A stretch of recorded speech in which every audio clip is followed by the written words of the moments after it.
I think we're on. I think we're on bullet 5.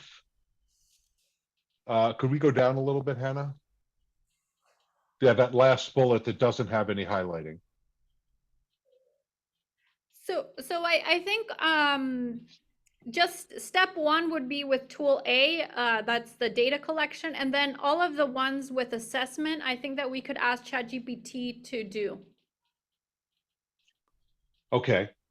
One of the things that we should think about, safe going forward, is is there more that we can ask ChatGPT to do besides summarization? Right? Are there judgments that we can ask ChatGPT to make about the data that it has collected? Um, I'm not exactly sure even what I'm asking you, but maybe somebody else has a thought here. Maybe I'm triggering a thought with somebody else. So I think that what we would do is that we would even ask it to analyze based on the different points that you put. For example, ask it to analyze related to how the political attitudes, for example. So we would give it the data and tell it, okay, what are the political attitudes based on the data? I've got it. So in the query, you would specify what are the criteria by which the analysis would be conducted. Yes. Okay. Good. Okay. Very good. I think that's helpful. Excellent. Yeah. Hannah, So that's Hannah, I'm sorry, go ahead. Please go ahead. so this is great because I think for step one now we have a plan about how we could teach workers that task with technology. Yeah. So Hannah, I want to pause after phase one and just get your reaction. Sarah, Liz, Gianna, anybody in the room was safe. What are we not talking about? What are we not thinking about? Is all of this conversation making sense? Is it not making sense? What do you think? I'm finding this very helpful. My question is not technical, but more cost related. Are the tools that you're proposing free? What kind of cost restrictions do they include? So I believe that they are free. The ones that I put about the I believe that they are free. I haven't checked if there is a limit. And there maybe we could also see which one is the most user friendly. I believe ChatGPT 4 is now $20 a month. A Chat 3.5 is free, which I think that's the version that I'm using, but I think 4 is a subscription. Does anybody else have more experience with, do I have that right, That's Gianna? You're nodding that's your head. correct. Yeah. Yeah, you But have to pay for ChatGPT 4, but for the original one, it's free. and how much of this stuff that we've just talked about do we think requires ChatGPT 4 and the various plugins that are available in ChatGPT 4, and how much of it could be done using 3.5? I used 4 because of I had some access with my husband who's at Microsoft. It wasn't actually that much difference for like these types of queries. So I think that we could be fine with 3.5. And have you dug in? My understanding is that there are dozens and dozens and dozens of plugins. How familiar is this group with those? Because I have not looked at it at all. I don't have access to 4. How valuable are those plugins, and do they create tools that might inform some of what we just talked about?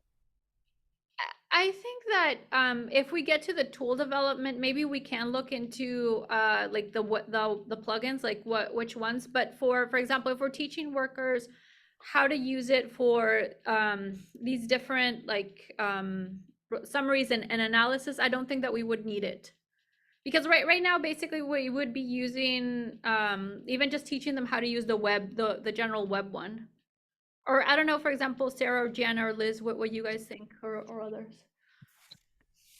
I think it might be useful to use the plugins so that once we teach them how to instruct GPT, that they could then convert it into their own plugin so that the next worker doesn't have to do it again, right? Because once they train it to do a task, technically it should be able to do that task over and over again, and they could just package that up as their own plugin. I've been using 4. I find that better than 3.5, but trust safe in terms of for some of these tasks if it can do a good job. It can also do things like negotiate, but that's essentially just training it on, you know, what a negotiation conversation in a particular context looks like. And it can classify different types of data. So I think like doing the plugins could be useful, you know, for whatever functions the organizers want to have, so that they can save it. Otherwise, I would just recommend teaching them how to query through the API, but that would require Python skills. How deeply, Sarah, have you dived into the existing plugins that that OpenAI makes available for ChatGPT 4? I haven't at all. To be honest, I just always use it through either API calls or their interface. Yeah, I just wonder about that. You know, there's just I don't know what's there that we might be able to use. That might be a meaningful research project, Safe, is to have somebody to sort of dig through the plugins that are already available and see if they give us some added functionality that would be relevant to what we've just done. That's a good idea. I think that could be a good idea to see also if it's worth it actually to invest in purchasing it. Yeah, exactly. No, I think that's exactly right. If we're going to advise them about which version they should use, and we're going to say go with the one that costs a couple $100s a year, we have to have a pretty compelling case for why they should do that. So I agree with that. Does anybody else want to jump in with comments or questions or reactions or confessions, epiphanies? Yeah, we have some comments. Maybe you guys can also mention your name. Yeah. My name is Marim. I am a lawyer, so I have a question about intellectual property. How does it work here? Because we are talking about a lot of information that is using to develop different kind of things, but how does it work in these terms? Yeah, I think that's so she's she mentioned something I think that's very important, Seth, that we do have to consider, because all of the data that we feed into ChatGPT, it would be seen by OpenAI. And so, for example, maybe if workers have certain information that they want to keep private, especially if they're maybe fighting against big tech because we don't know, right? Like they might be a sector that's fighting big tech. It might be problematic if they're suddenly sharing that information with ChatGPT and it's now sent to OpenAI. I think maybe we could also, in certain cases, maybe we could think about certain offline versions where that are not shared. Jana, did you want to comment on this? Great question. Jana, I just was wondering if we could talk about the negotiation section as well, because I was interested in how that also bled into the bullet points that were previously mentioned, that you and Liz were speaking on. Yes, and I think that one is a little bit down. Sorry, never mind. Never mind. If it's down, I got it. It's okay. Okay, so let me try to respond to the privacy. So there's two different issues. There's the intellectual property question. I don't believe that anything that we're going to do here is going to result in the authoring of a work. This is actually our colleague Beth Novak, who has more knowledge in this space than I do, has said that if you construct something with ChatGPT, there's no author, and therefore there is no copyrighted work that you have to worry about. That's a separate question from the privacy question, which is, I think, a very important point, that what we want to say to the organizers is, be careful about how you feed this material, but be careful about what material you feed in, because it is not confidential from OpenAI, the owner of ChatGPT. Now, if what they're doing is feeding in material that they have scraped that is otherwise public information, they have no reason to worry about that. If they've somehow gathered information that is PII, that is personally identifying information from workers, I think they don't want to feed that into ChatGPT. Or safe, if there is an offline version that prevents the information from being provided to OpenAI, then we want to be able to tell them to be careful to do it that way. But I think that's a very important caveat that we want to raise with them. Yes. Yeah, you're right. You're right. Teaching them about how to think about that information. Great point. I think we also had another question. Yes, and maybe I'm sorry if I don't understand right, but sorry if it's the way I'm asking my question. Well, I'm sorry, I'm having a lot of trouble hearing you. I apologize. Is there a I yeah. oh, good. Oh. I apologize for making you stand up. I'm sorry. Thank you. it's okay, thank you. And could you mention your name and I'm what you Sylvia, say? I'm psychologist, I'm a professor, and I work Oh, excellent. also in this wonderful opportunity. We have this program that we designed to screen mental health.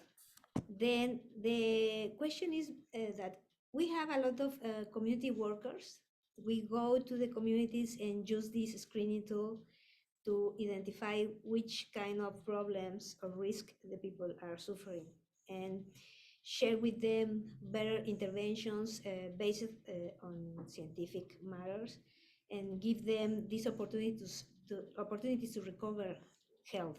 Then I was thinking about the union of community workers, and that they want to do is self-care and not to be very affected for the things they have to see at the community. Then I was just wondering, some kind of union in Yeah. Mexico that work with this kind of beautiful people that is doing this wonderful job. We pay to them, but because the projects we have, not because they have this formal work.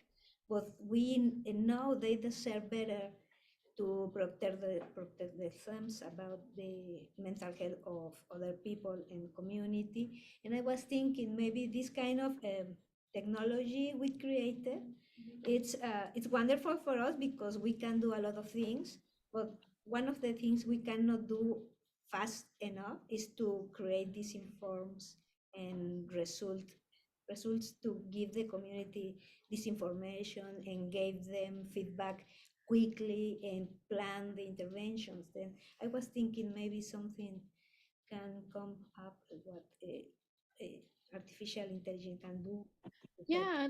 community workers th- about mental health. Thank you, Thank Sylvia. you. So I think that a big point that Sylvia is mentioning is about if we should consider, which I think right now maybe it's not considered in the phases, and about mental health, for example, like if we should think and worker well-being.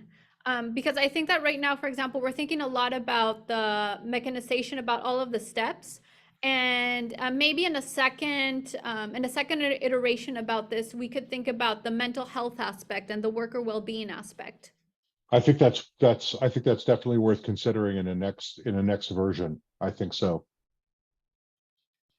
Yes, thank you very much, Sylvia, for sharing that.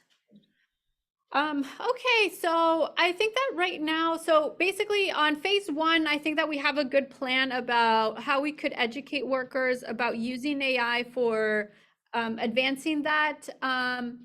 Now we're going to go to phase two. Would that make sense? Oh, and I see you also Yes. have Jana and Liz. Let's hear rapidly from them. If that's okay. Yes. I think Jana's hand was a legacy hand. Okay. Oh, yeah. Okay, I wanted to ask a question about ChatGPT synthesizing information. I was wondering if there was a possibility of it making up information, and if there were like any measures for credibility or like for also training, or would that just be through like careful prompt engineering, or I don't know. Any thoughts? That's a great point. So Liz right now is talking about that sometimes ChatGPT can throw out information that's incorrect. Here, I think, and how would we handle that? Here, I think it would be that maybe we can teach workers as well that that the information can be incorrect and that they have to be the ones that make the ultimate decision about if they integrate it or not. So that would be part of the training that we would give them. I think that's, can I just say, I think that's an absolutely critical point. And this is something that SAFE has driven into Hannah and me from the very beginning, Liz. So she's obviously, she either picked you because you already think this way or because, or she's persuaded you as well, that you can't trust ChatGPT on its own. There has to be a human intervention. There has to be a human quality control. I think that's, and let me just say, folks in the labor movement are going to be very excited to hear that because they don't want to be automated out of their jobs. So I think that if we, one of the things that we'll be saying to them, as Safe was saying, is the organizer has a critical role to play here in making sure that these tools produce the information that is accurate and that is useful in these circumstances. So thanks. I think it's very important that you raise that point. So should we go on to phase two, Dave? Yes, yes.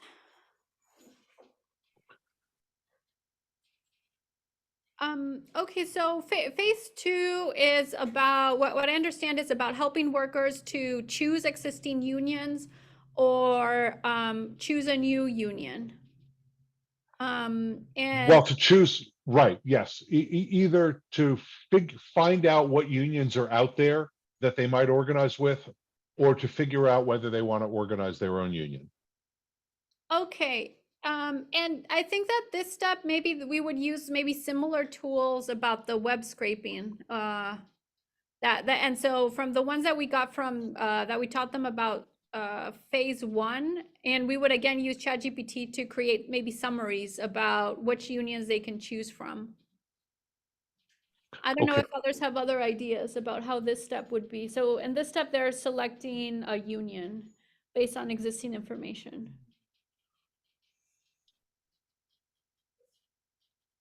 So for example, letting them know what unions represent workers that look like me, that do what I do, that are in my region, right? That kind of information.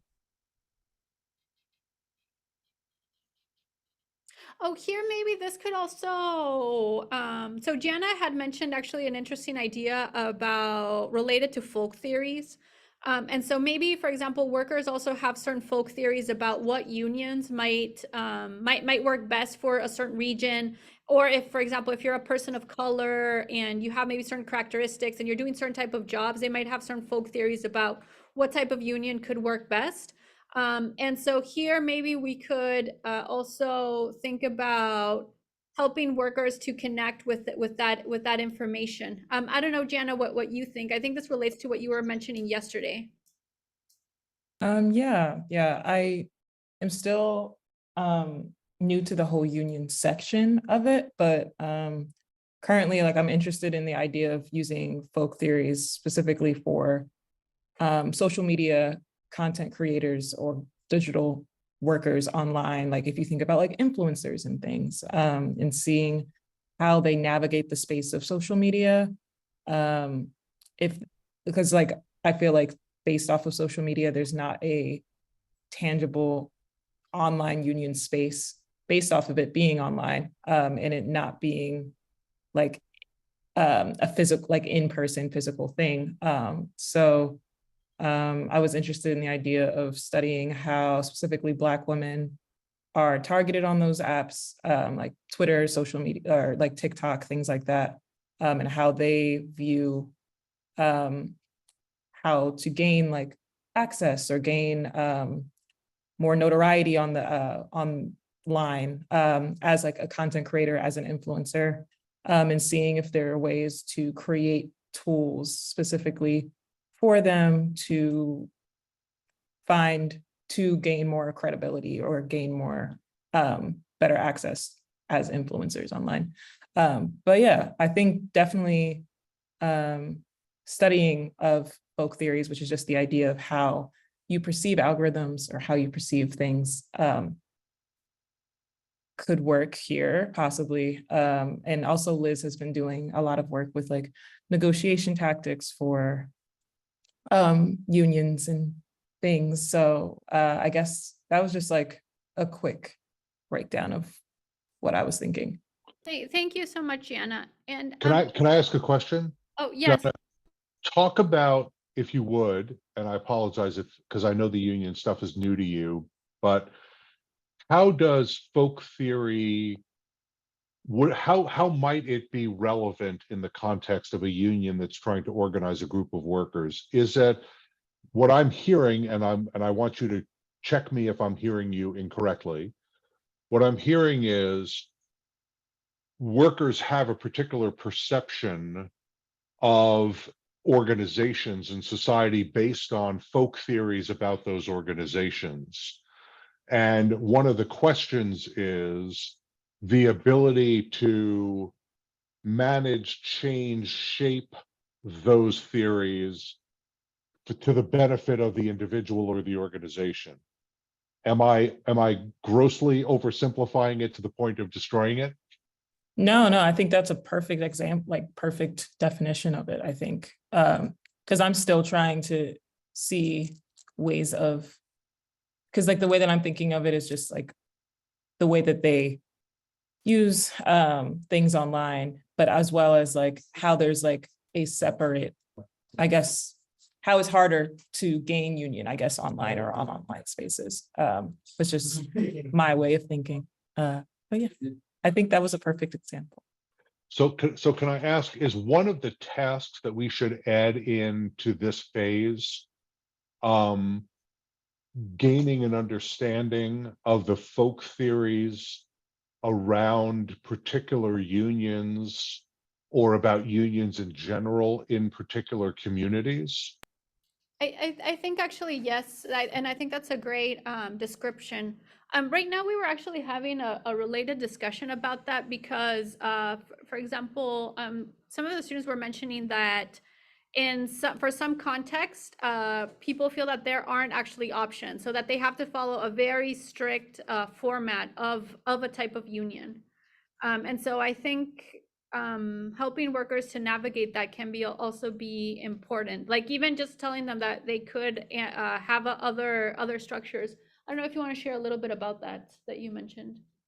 Okay, in Mexico, we have like a unique structure to follow for everyone. If you want to start your union, you can do it, but it's not like a special type for every union. For example, we are from Autonomous University of Mexico, and workers that are there decide to create their union. So they followed the instructions that we found in law. We don't have like types or things like that, and yeah, and so like maybe navigating, so helping workers to understand that in some cases you might have less options, I think could be important. So there I think that would relate a little bit to the folk theory. Sorry, but yes. Okay. And also, Seth, Go ahead. sorry, could you lay out for us where this information is currently held and how people access it? Does every single union have it on their website, a list of criteria? No. So if I'm understanding what Gianna's, I should let Gianna answer this question.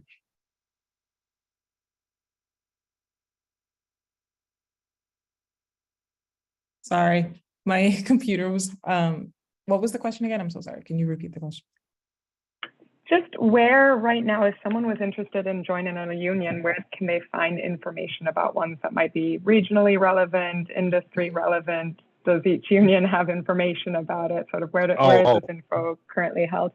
Sorry, that's my question. That's not Gianna's question. I thought you were asking about where they would find the folk theories about these unions. And I assume the answer to that is throughout social media and general media, not just social media, but general media. Yes. But I don't think there is a ready resource for workers to understand which union might be the right union for them. They can look at the union's websites, but a lot of unions represent a lot of different kinds of workers, and they don't necessarily know which unions are going to be in their areas, most effective in their areas, represent the kind of workers who are in their areas. That's the whole idea here, is to sort of gather and process that information for workers.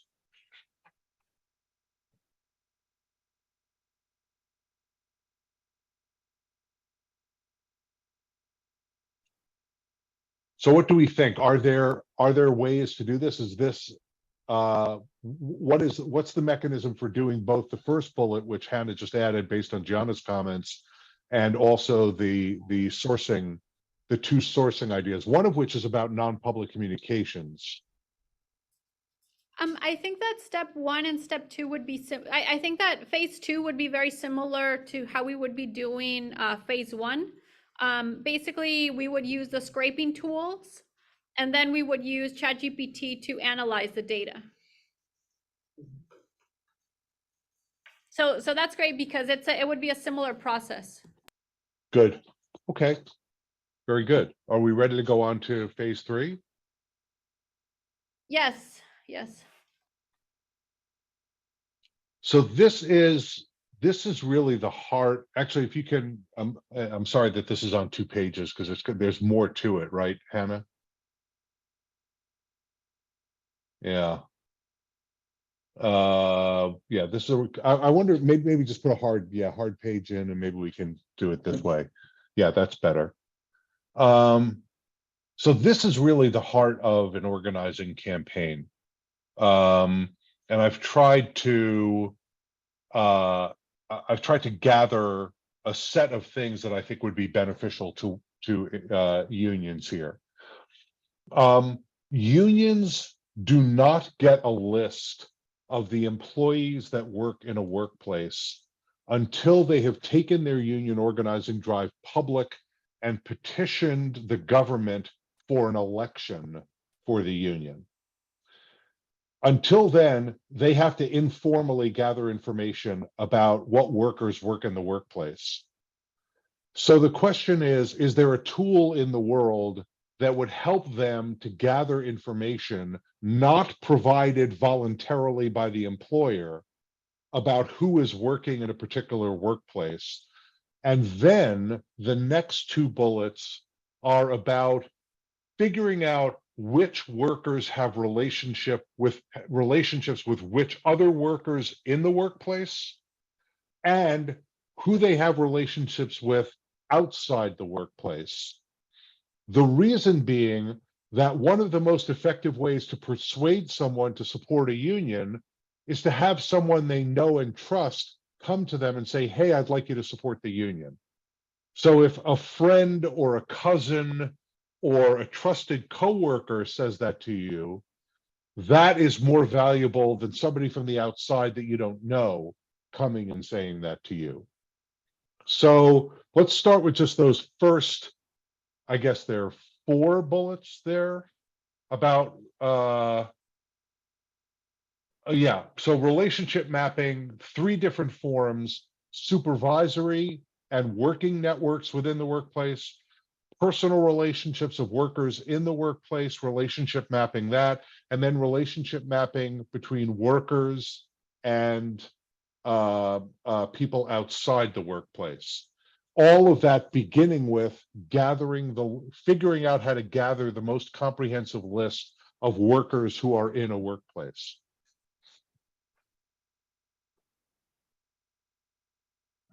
So we have so we were discussing right now that maybe ChatGPT could help in some of these ChatGPT with the web scraping tools could help in this task about relationship. I don't know if you want to share some of your ideas. I think that if you have the first information, like the syndica, The union? The union, if you have the information of the union and the people working there and what areas they treat, you can ask ChatGPT like to link your interest and the areas they work for. So you can like, it depends on how you ask it, but you can like give the information to ChatGPT to analyze it, and then give like, can you give me the relation between their work and my interest, and make Yes. like links to that? So Okay, so but let me ask this. What if you don't have that information? You don't know who works where, you don't know the list of everybody who works in the workplace, you don't know who their supervisor is. That's the first step, because the union, the way that a union usually collects that information is the workers who support the union sort of tell the union that information. They download it out of their brain. I know Jim, I know Frank, I know Mary, and they work here in this division and that division. And it's sort of, so it may be that what we have to do is provide them with a way of capturing all that and mapping, and just, we need the mapping tool, and it's a way of getting the information out of the workers. But another question is there a way of scraping publicly available information that might allow us to know where somebody works? So for example, if you could scrape Facebook, you might be able to find out from Facebook where I work, right? What part of an employer, which employer I work for, and what division of the employer I work for. Or if you can scrape Twitter, or if you can scrape Reddit, or if you could scrape news clippings. That's my thought here. So I guess there's two parts to the first bullet. One is a tool that will make it easier for the organizer to gather information from the workers about their coworkers and where they work and who they know and who they like and who they trust. And then a second is, without having to go to the workers, gathering information from the outside. Again, with the employer providing you with nothing. Okay. Go ahead. I'm sorry. I think the initial issue is where you get the information. I think that's difficult because there's not that I know an AI that can go through specific places to get information. But once you have the information, you can do what I said, like ask ChatGPT to link the interests and your needs, and with the information. But also there's I think there's a AI called Zapier, I don't know, that you can automate with other apps. So maybe if you have basic information from a union, you can automate, I don't know, you can automate Gmail or Zoom meetings, and you can like send automated emails to the union asking for that specific information. Yeah, so I think that he's talking, thank you so much. I think that he's talking about, for example, the bottom steps about the persuasion, which so basically once we have the information, we would be using ChatGPT to help in automating the messages that we're sending, and it would also help in creating the relationships, the basically saying, okay, these workers are interested in X, you can use X to persuade them persuade them this way. So he's basically saying that you could use ChatGPT for the relationship mapping and the persuasion steps. For the first steps, I think that you could use the web scrapers. We would have to just teach workers maybe how to search on, for example, LinkedIn and Twitter. And then they would use the web scrapers to collect that information.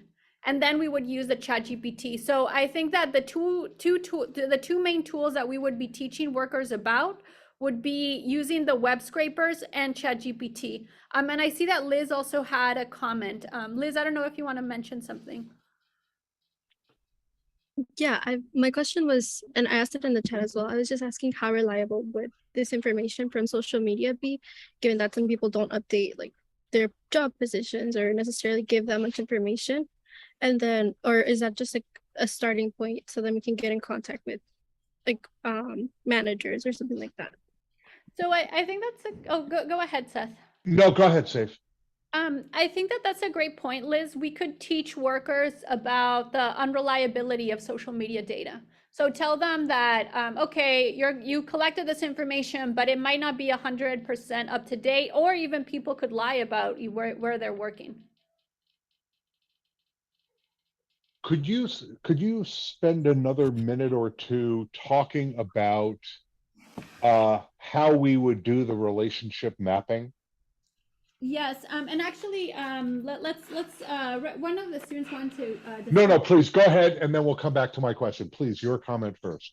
Okay, so I was searching some information and I found out that actually, because of terms of transparency here in the United States, it is a requirement for unions, private sector unions, especially to file like annual reports about their activities and about how they are made up to the government. And I think there is a database that you can find in the government's page.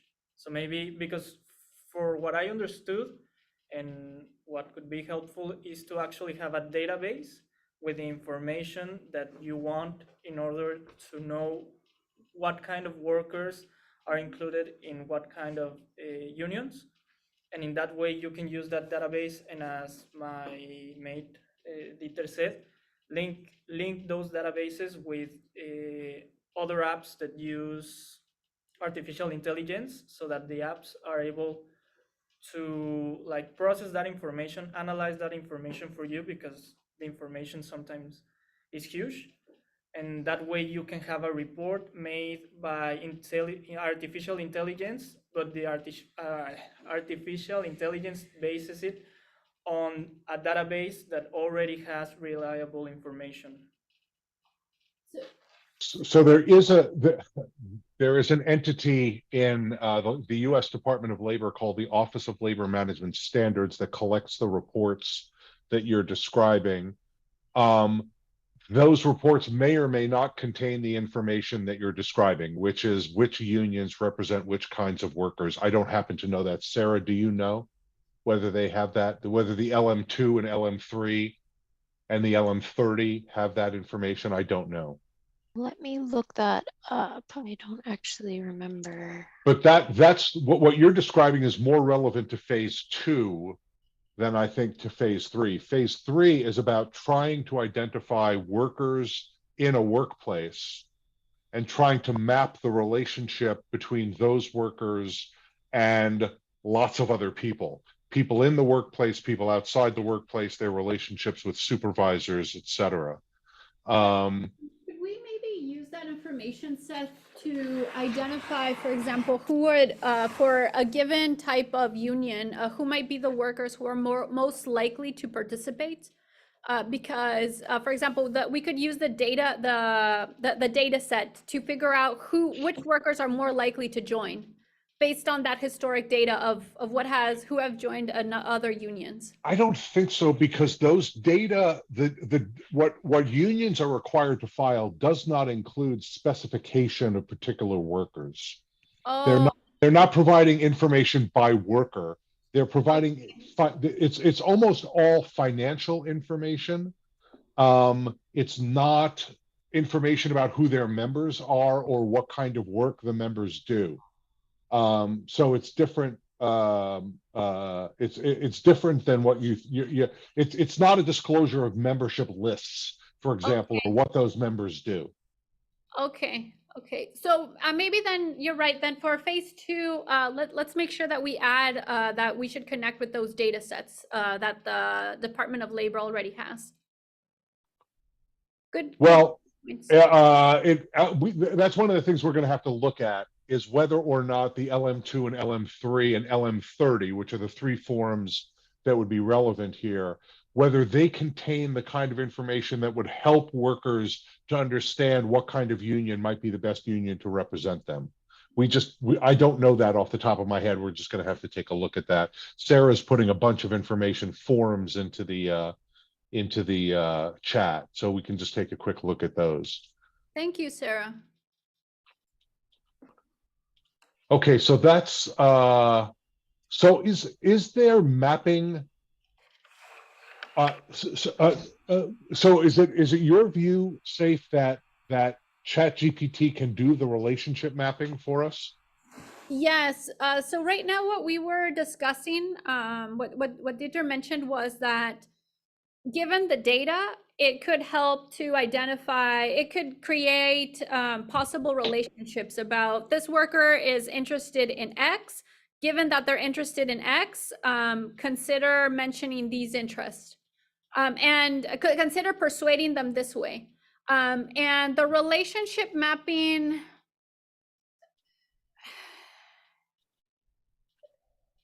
that's going to be, so what I understand that you're saying with relationship mapping is about who's the boss of who.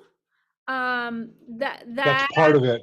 That's part of it. So it's who's supervising who works with who trusts and likes and has a friendship with who, and also what are the relationships that workers have outside the workplace with people and institutions in the community.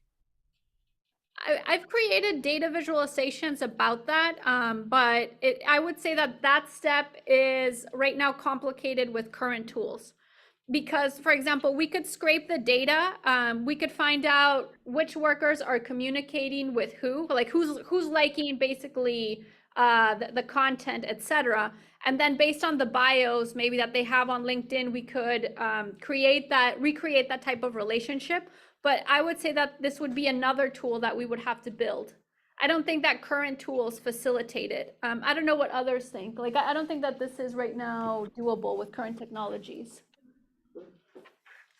The linking? Yes, of the relationships. No, I think it's So sorry. People, the banks are really smart how encourage related to Mexico. Oh, okay. You're going to have to repeat, Safe, because we're not able to hear. Yeah. So they're discussing that, for example, maybe a certain, if you're thinking about certain private sectors might have that information. For example, banks are very good in terms of creating those networks from many times from their payment data that they're receiving.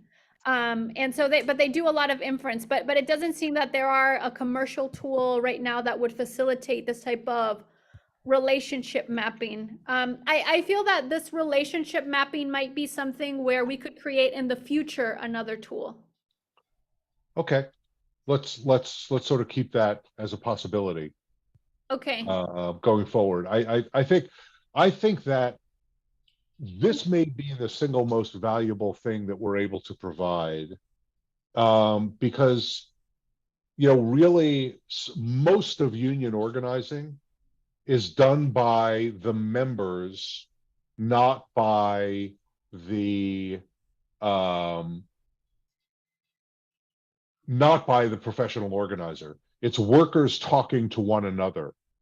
And so the question often comes up, which worker should talk to which other workers in the workplace?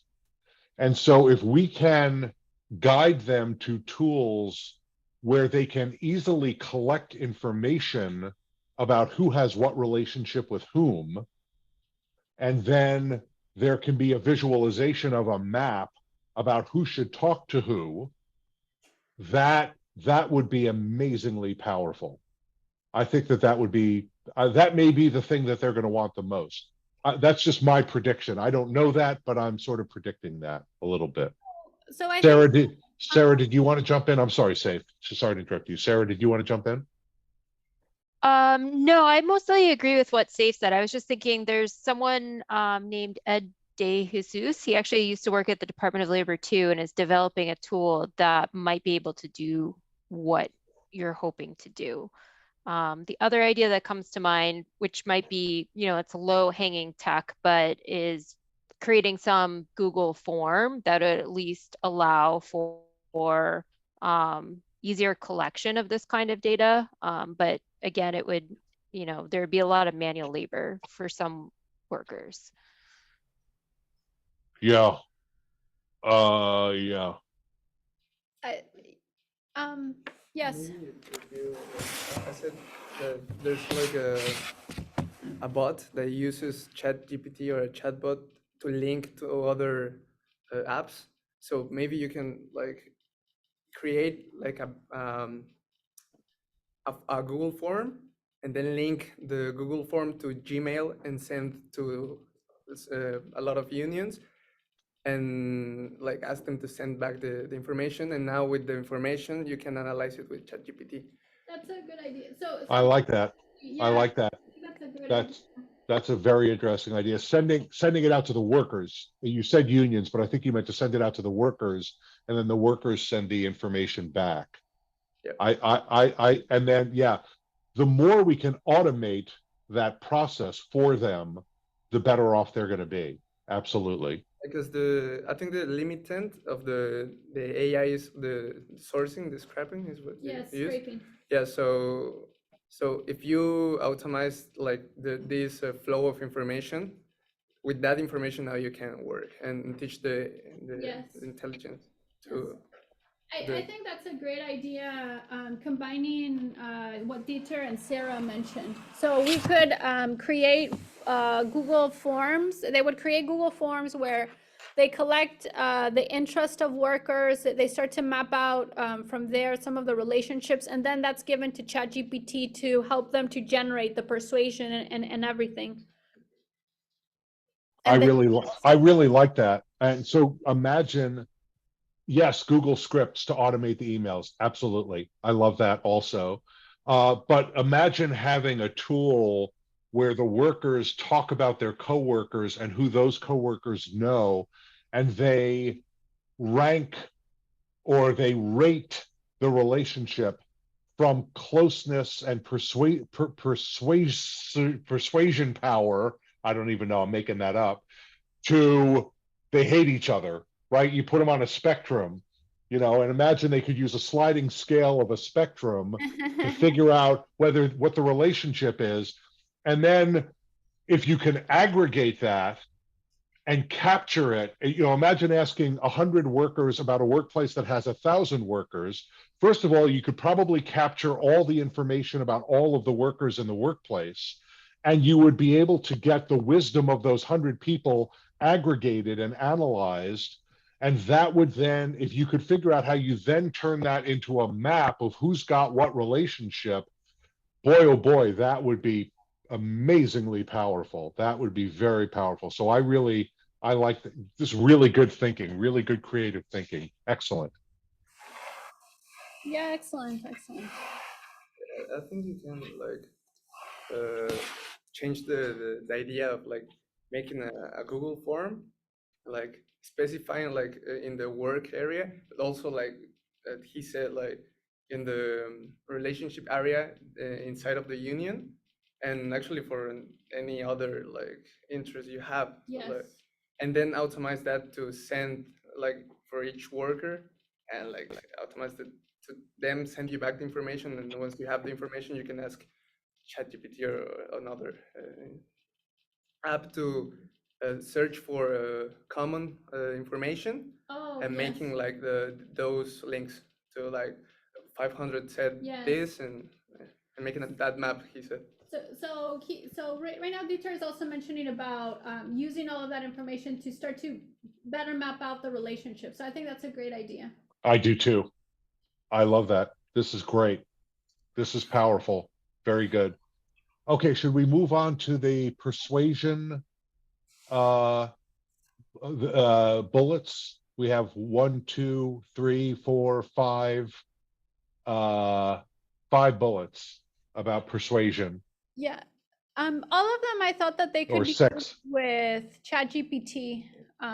Basically, like they would, they would use that to help them create the different dialogues that they would use. Here, I think that we can connect again with what Jana was mentioning about the folk theories, for like because there might be different ideas about what could work for persuading workers, and so again, we could connect with the folk theories. Okay, so let's sort of break these. Let's break these out and sort of do them one at a time, because I think they do. The idea here is to do some different things.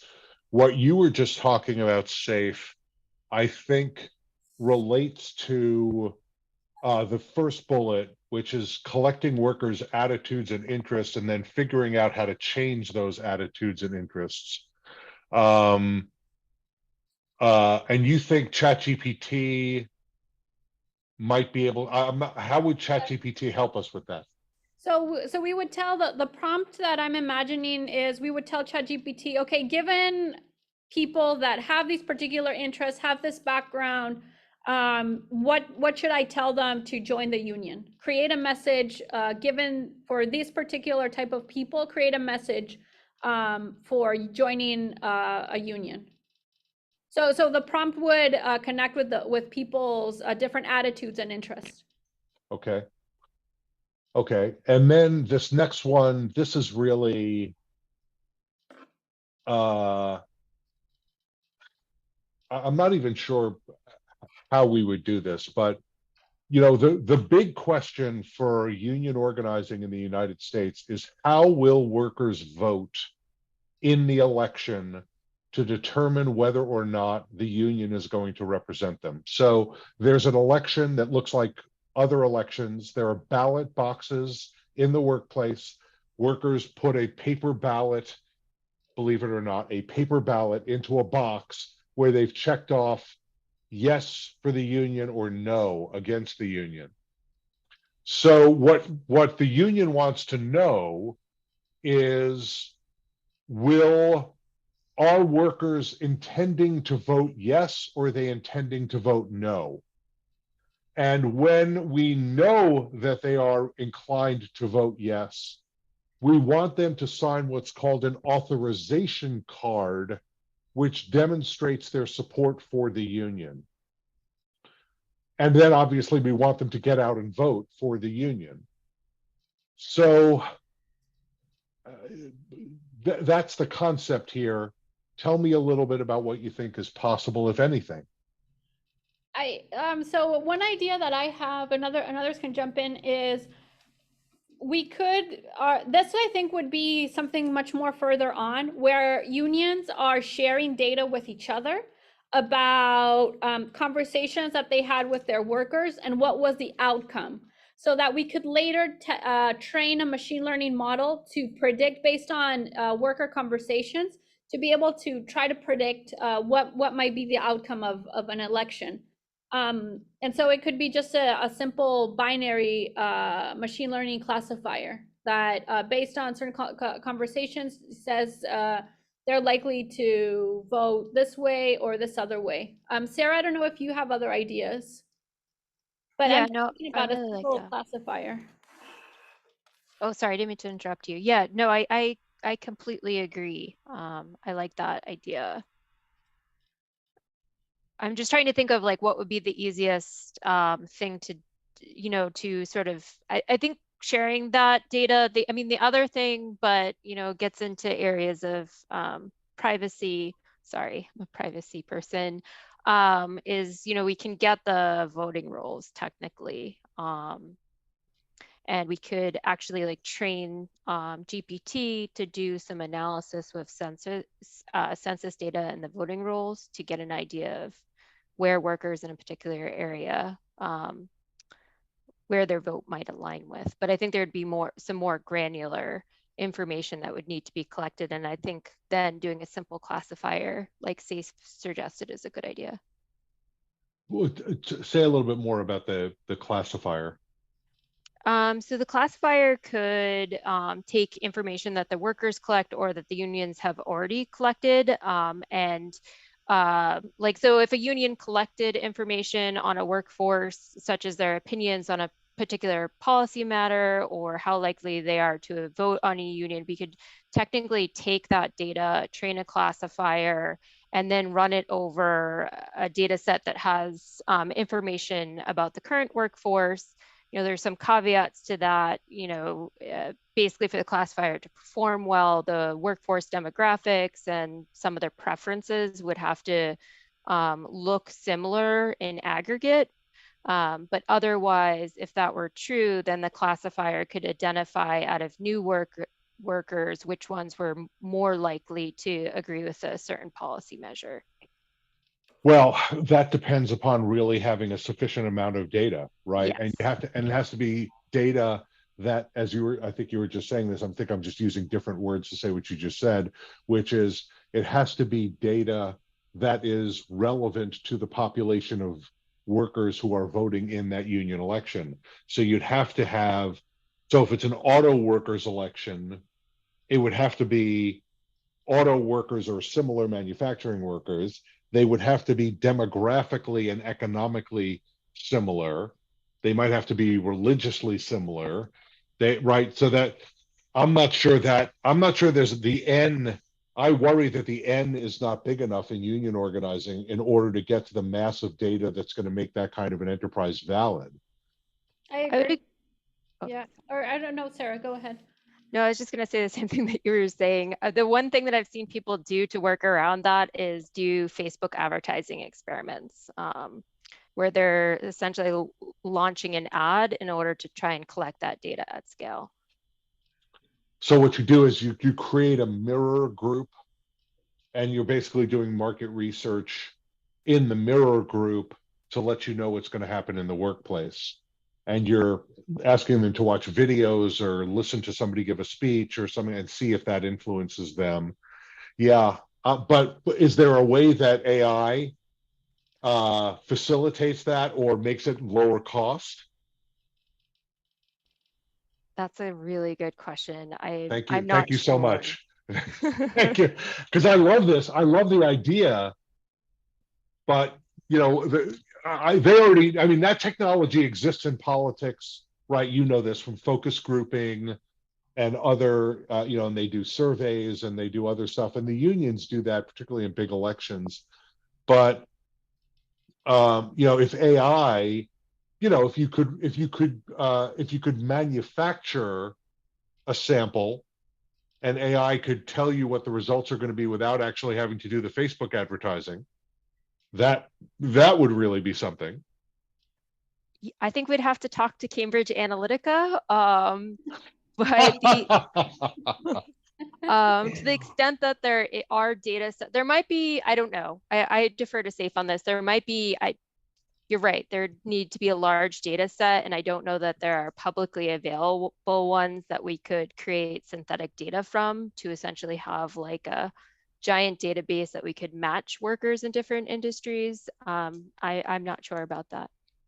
But you know what, Seth? I think that we could potentially teach workers about how to use the Facebook ads, for example, for just getting a sense about what's going on in the environment, and that might be a little bit safer than us creating a tool that makes that prediction, because this way they can kind of get start to get a sense about what's happening with their audience. Yeah, my guess is they already know about that tool. That tool is probably already available to them. So I'm not sure we're going to be adding anything there, but I think we should add it to the list and raise it when we meet with the organizers and see what they say. Okay, let's go on to the next bullet, because I'm wary of time. We only have 30 minutes left and we're only at phase 3. Improving and market testing language used in union communications to help persuade workers about the union. So here, I was thinking ChatGPT again could help in creating messages given the certain background. And then we could create maybe just maybe automated bots that send out messages to, we help them to just send out messages to different workers, and we help them to just study what's happening, how are they responding. Or do others have ideas about like seeing what type of message works best?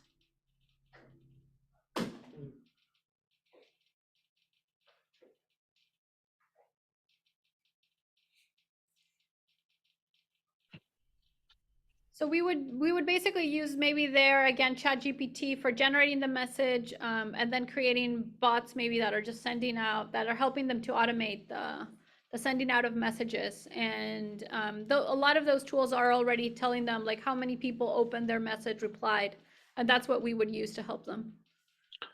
Something like MailChimp. Yeah, yeah. So they would use ChatGPT to generate the email, and then they would study with MailChimp how people are responding. Yeah. Again, I think they're probably familiar with MailChimp. We should keep it on the list but we should, MailChimp, and there are others, right? MailChimp is just one service. There are others. Yeah. We use MailChimp at the Burn Center. So the next is providing ready access to information for workers. And the idea here that was discussed, that was raised during our last discussion, SAFE, was an AI chatbot about why a union is a good idea. How might an AI chatbot help here, if at all? I think it could provide a list of bullet points to justify why it would be helpful. And it might also create messages that the unions can, that the worker leaders can use for persuasion.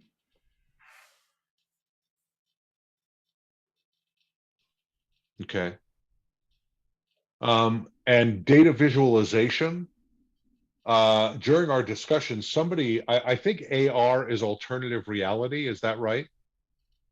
Augmented reality. Augmented reality. So they were thinking, they're thinking like type of Snapchat, for example, that you can create like, for example, little avatars on the tables, etc. But I don't think that might be. I don't think that it would be as useful. Okay. I just raised it because it was raised during the discussion that we had last time. I don't feel at all strongly about any of it. Same thing with the next one, which is creating individual, group, or workplace-wide meetings for workers. And AR, they suggested, could be used to create virtual meetings and events.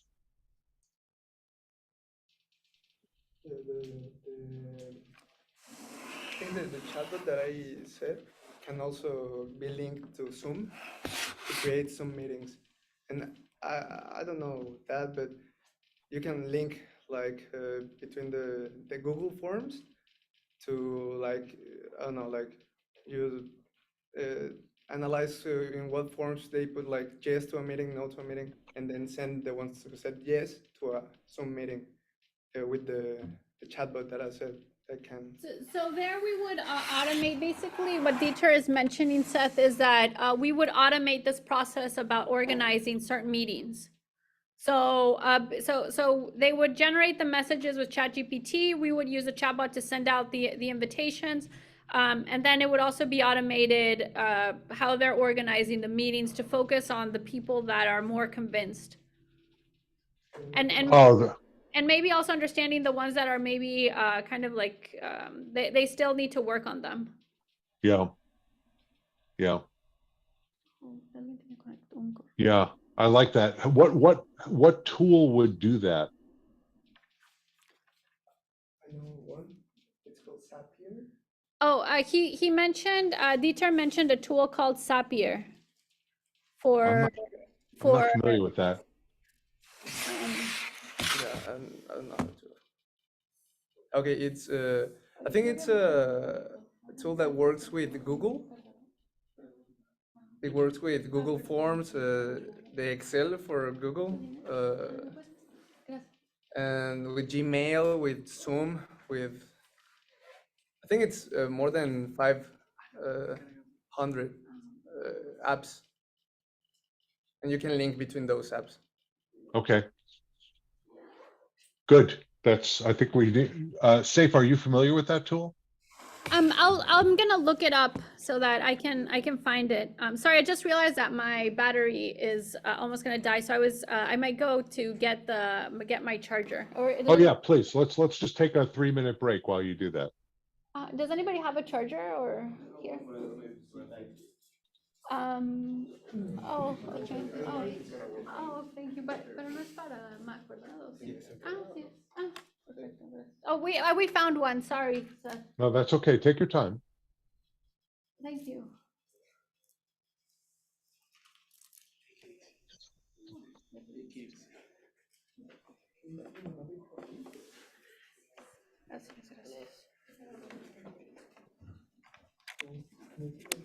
Gracias. Sí, muy gracias. Okay, so now I have my battery charged. You have power. That's great. So my understanding is, and this just while we're still in this persuasion place, my understanding is that there are AI tools that help with things like PowerPoint slide production, visualization, other things like that. What are those? What are those tools? Okay, I don't really know like the names, but there are many that can be linked to Canva or PowerPoint and make like with the information, make a presentation. Okay, so maybe we could also, part of the workshop could be in helping workers maybe to create bullet points on what to cover in certain slides, for example, if they want to give presentations. Yeah, but what I'd like to do is if there are tools that will help them to do that. So I think actually Hannah Beth has mentioned that she uses a slide creation tool, a slide creation AI tool. Has she mentioned that to you? Do you know what I'm referring to? Yeah, and also something else to use generative AI to create presentations in Canva, but I don't know what tool she's talking about. She said she was going to do it on one of our staff meetings, but we can ask. I can ask. Okay, let's get that and let's include that. I think that's something that's well worth, because there are often those kinds of presentations being made. So tools that will help create really persuasive and attractive and eye-catching materials are really worth having, I think. So, because I think ChatGPT does the content, but not the presentation, right?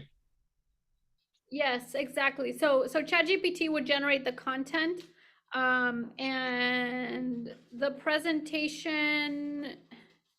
But I think that with the content, for example, PowerPoint does offer its assistant that can help you to autocomplete it with AI. So maybe we could teach them how to use that. So I think that there would be value in teaching them how to use ChatGPT, and then maybe another tool, for example, like normal PowerPoint with the PowerPoint assistant. Right. So maybe we can show them the PowerPoint assistant and then whatever tools Beth has been suggesting to us, and just see if that adds any value. See if those additional tools, right, if they do something more, right? Yeah. Good. Okay. Let's go. Let's keep going down, Hannah.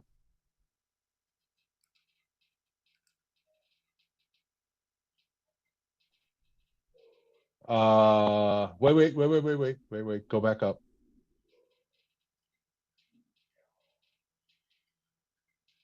Oh, I didn't even understand this one. This is also from our discussion. Organizer AI tool that gives them an expert in human psychology and persuasion to grapple with and ideate and keep track of how to engage specific workers. Yeah, so there I would say it would be using for example, ChatGPT to create tailored messages for particular types of workers. Well, here they're adding in expertise in human psychology and persuasion.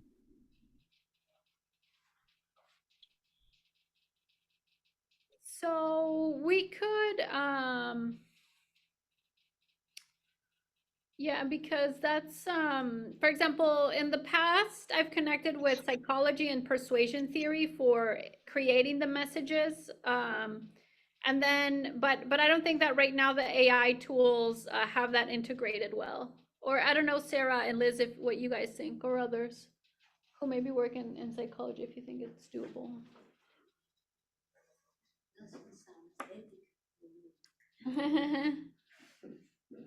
So I think that the current AI tools wouldn't have that psychology and persuasion exactly, or maybe it could be part of the prompt. For example, part of the prompt could be create a persuasive message for this particular type of worker. So we could use it with the prompt for ChatGPT. Okay, let's note that. The next bullet I think raises what Gianna was offering Liz to talk with us about her work on negotiations. Liz, I don't want to put you on the spot, but this might be a good point for you to talk about AI and negotiation. So I actually have been looking or reading a couple of papers on gig workers, so specifically with freelancers who unfortunately cannot unionize. And so that has been a little bit more specific to the loopholes that they and how they try to work in that environment. So I'm not exactly sure. I'm sure like the general aspects of negotiation and persuasion theory could probably fit in, but I'm not a complete expert in that yet, unfortunately. Yeah. Okay. That's fine. Sorry to put you on the spot. There was this mention in our discussion about language models and applying language models. I honestly don't know what that is. So the language models is the ChatGPT basically.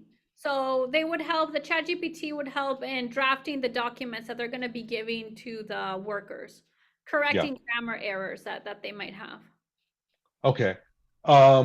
Okay, so the next bullet, in the US, elections that decide whether or not a group of workers are going to be represented by a union are held within what is called a bargaining unit, meaning the group of workers that get to vote. A bargaining unit is really the election unit, the unit being the group of workers who are permitted to vote.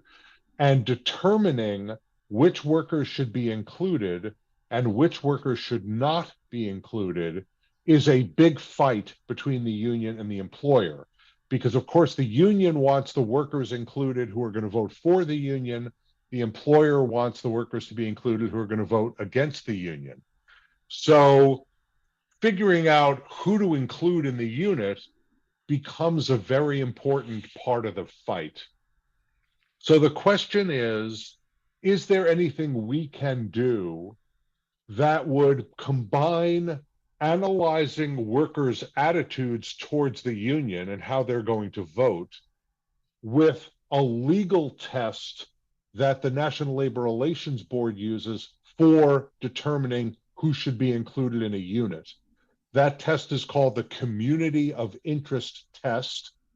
It has 9 factors, all of which are designed to figure out which workers have things in common that would make sense for them to all be in a union together. So would that be a chatbot? Would that be some other kind of interactive tool? How would you know, if we're going to start out this idea about collecting information from workers about their attitudes and their expectations and their relationships, how would that be fed into this? And is AI going to help us with this? I think that here it would be helping workers to map what they got above of the ones that are more likely to be receptive. For example, maybe the ones that responded well on to the Facebook ad, and mapping it into who is most likely to be accepted by the NLRB. Because I believe that there's they need to understand understand that mapping, right? That's how I understand it. I don't know, Sarah, what you think, but for example, let's say that they run Facebook ads and they get a characteristic about who is most likely to vote positive. That profile, they need to understand how that profile relates to who are the ones that are most likely to be accepted by the NLRB, right, Sarah? Or Yeah, I think so. I think like if we had the data, then I think we could use, so for example, I haven't fully read through this, but in the chat, there's a couple both specially trained chat bots that are supposed to be able to make legal judgments. Again, I would go back to what Safe said. I wouldn't trust it. I'd review it, but I'm assuming that like we could train a model to basically administer the test against the data, right?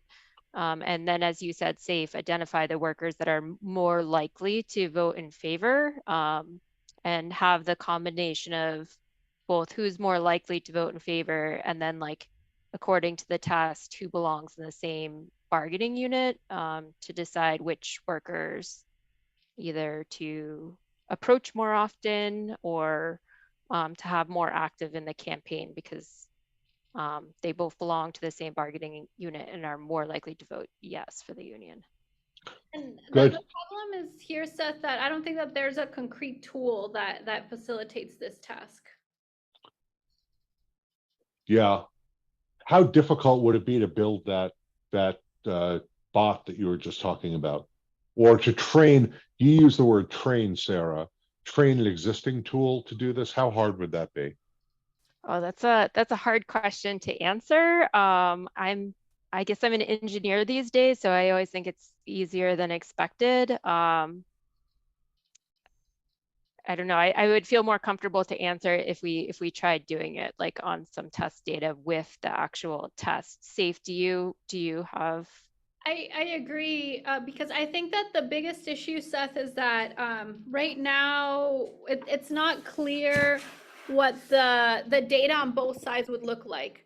So this is we need first the data about the workers who would be most likely to be engaged, and then the data that the NLRB would have. Does that make sense? So that we Yeah. understand that mapping.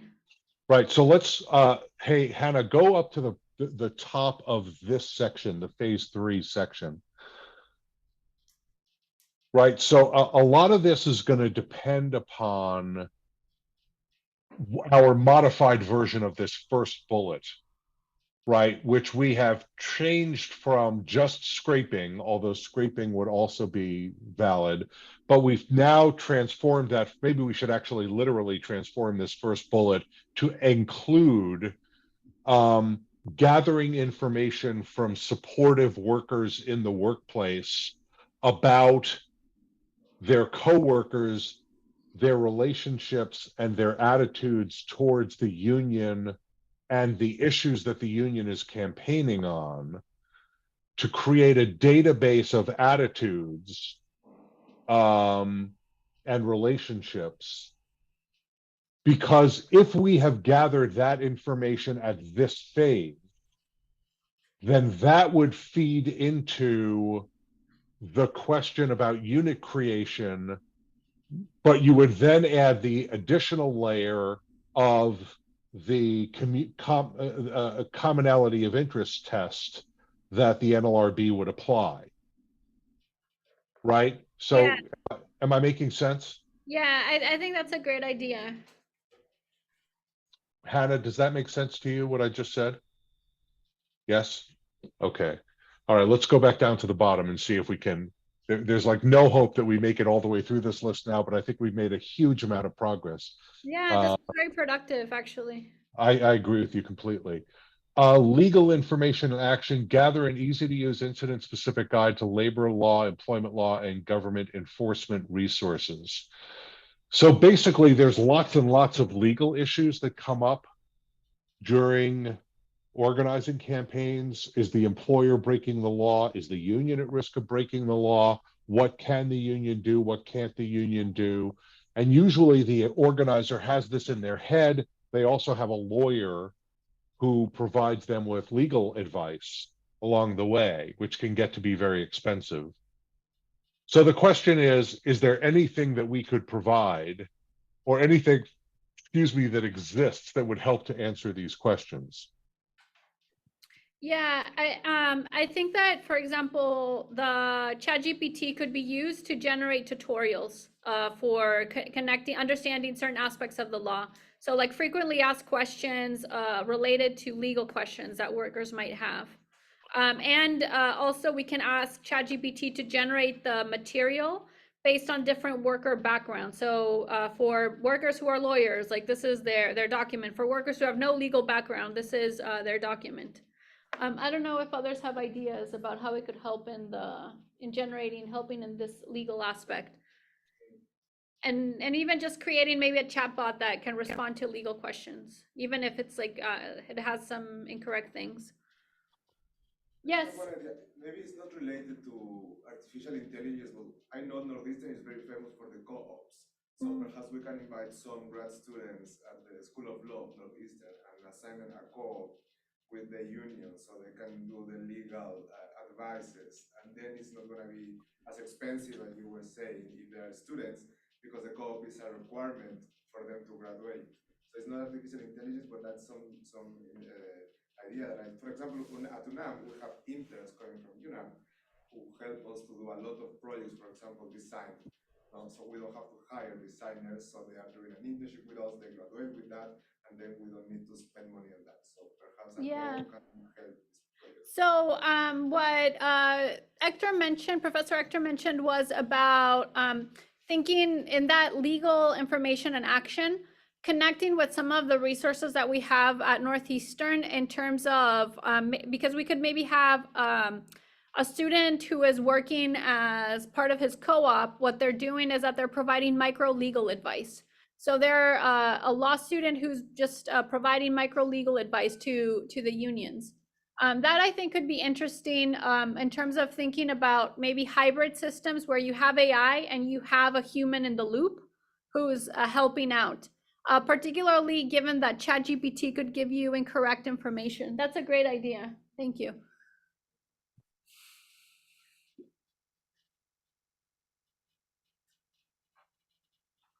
I think Seth, you're on mute.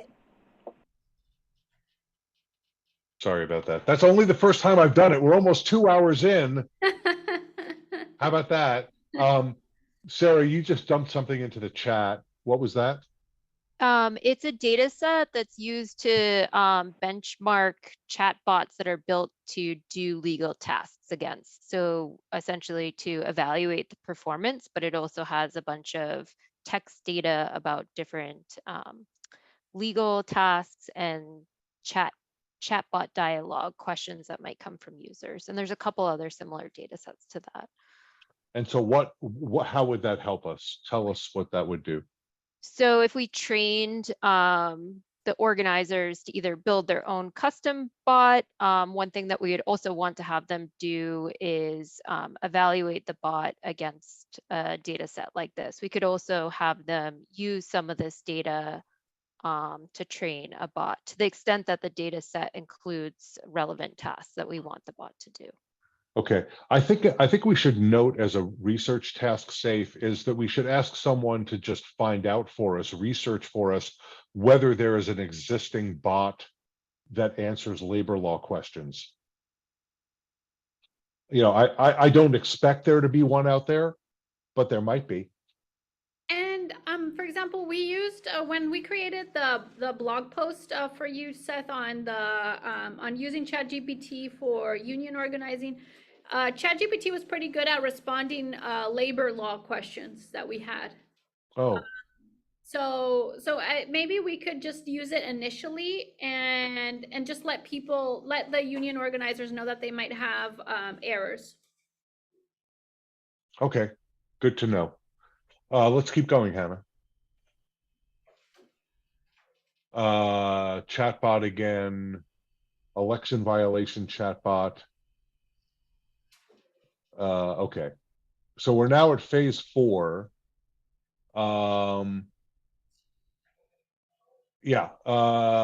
Is there an AI application that could help the union gather and validate signed authorization cards from willing workers? Remember, this is a card that the worker signs to say, Seth Harris's union is now my representative in this workplace. Doesn't say exactly that, but it says a version of that. Do we even need an AI application for this? Maybe we don't.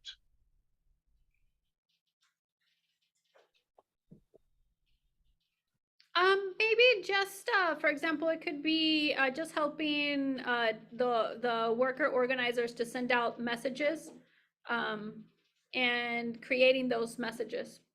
Yeah, so I think we should add this into that larger discussion that you were having before about using a bot to send out materials to workers that are specialized, that are appropriate to the kind of work, that the kind of interests that they have, the kind of relationships that they have, and also based on timing, right? Because that's also going to be relevant in number 6, because we want workers to turn out for the election, workers that support the union to turn out for the election. You can imagine using a bot to do that, right? Am I right about that, or am I? Yes. Okay. I think that's it. Excellent, excellent. Yay, we finished. Well done. That's great. So Hannah, now that we have all this fantastic material, are we going to just feed it all into ChatGPT and have it summarize it for us? Yeah, we'll take 2 hours and make 5 bullet points out of it. No, I mean, this is so helpful, and I, for one, have learned a ton listening to all of you. So thank you. I think my next task is taking this and making it into something that's comprehensible to share with you, Seth and Safe, and then we can go from there and talk about what we're going to present to the union organizers we may meet with. But this has been so valuable, so thank you. Thank you. Great meeting. Yeah, can I say first of all, thank you to you for bringing together this fantastic group of people to help us, and thank you to all of you for joining and participating and contributing. And I think we really added a tremendous amount. This is a hard thing, but we're really trying to make a difference for working people here, and I really appreciate all of you contributing to it. Yeah, thank you so much, Seth. It was great. Thank you, everyone. Thank you all. All right, thanks. Bye. Have a wonderful rest of the Thank you. afternoon. Thanks, everyone. Bye-bye. Bye.